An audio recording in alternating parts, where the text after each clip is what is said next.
Sometimes your procedure may require a drain. Usually with capsulectomy or tummy tucks, that's when this drain will come into play. The drain is removing serous fluid from your body until your body can make new connections. The drain is going to either come from the end of the incision or from under the breast. To be able to use the drain appropriately, we have the tube that's coming from the body, we have the pore spout, which is here, and we have the plug. The bulb itself, to be able to pull and create suction from the body, needs to be compressed.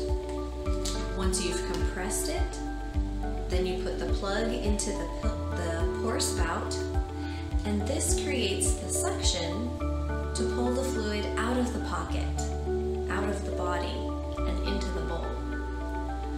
Once your body slows down and because it's making its new connections, the amount of fluid that you collect each day will slow down. Once you've reached less than about 25 cc's in 24 hours, then we know it is safe to take the drain out.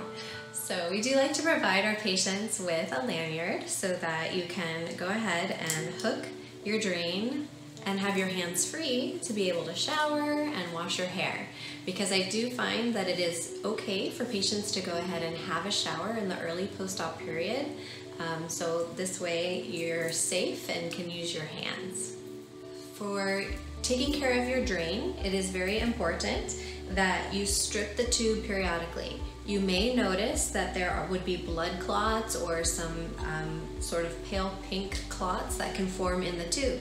These are clotting factors, and we just want to get them out of the tube. How you do this is to hold very firmly close to where the tube is coming out of the body, and you want to compress or strip the tube hard enough that it actually even becomes flat, and it's going to push the liquid and those clots into the bulb.